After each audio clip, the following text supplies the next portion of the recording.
Hello. നമ്മുടെ morning റുട്ടീനും നമ്മുടെ മൊത്തത്തിലുള്ള ദിവസത്തിൻ്റെ ഒരു പോക്കും ഭയങ്കര ഇൻ്റർലിങ്ക്ഡ് ആയിട്ടുള്ളൊരു കാര്യമല്ലേ.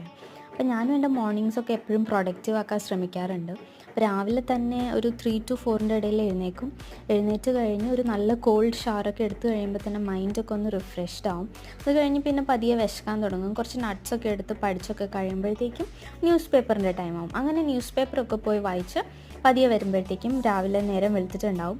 അങ്ങനെ പുറത്തൊക്കെ പോയി നിന്ന് കുറച്ച് നേരം ആ ഒരു സൺലൈറ്റും ആ ഒരു മോർണിംഗ് ക്ലൈമറ്റും എൻജോയ് ചെയ്യാൻ എനിക്ക് ഭയങ്കര ഇഷ്ടമാണ്. അത് കഴിഞ്ഞിട്ട് ഞാൻ നേരെ ബ്രേക്ക്ഫാസ്റ്റ് ഉണ്ടാക്കാൻ പോകും. അപ്പോൾ ബ്രേക്ക്ഫാസ്റ്റിന് ഇന്ന് ഓട്സ് ആയിരുന്നു. അപ്പോൾ ഓട്സിൻ്റെ കൂടെ മാക്സിമം നട്ട്സും സീഡ്സും അങ്ങനത്തെ ഹെൽത്തി സാധനങ്ങൾ ഞാൻ ഇൻക്ലൂഡ് ചെയ്യാൻ ശ്രമിക്കാറുണ്ട്. പിന്നെ ഇന്നല്ല, പൊതുവേ ഞാൻ ഓട്സിൻ്റെ കൂടെ അങ്ങനെ ഷുഗറൊന്നും കഴിക്കാറില്ല. കഴിക്കുകയാണെങ്കിൽ തന്നെ കുറച്ചുകൂടെ ഹെൽത്തി ആയിട്ട് ശർക്കരപ്പൊടിയൊക്കെയാണ് കഴിക്കുക. അപ്പോൾ ശർക്കരപ്പൊടിയും ഒക്കെ ചേർത്തിട്ട് ഓട്സ് ഒരു ബൗൾ നിറയെ കഴിക്കുമ്പോൾ തന്നെ രാവിലത്തെ വിശപ്പൊക്കെ മാറും. അപ്പോൾ ഇതൊക്കെ കഴിഞ്ഞ് വീണ്ടും പഠിക്കാൻ സ്റ്റാർട്ട് ചെയ്യും. ബൈ.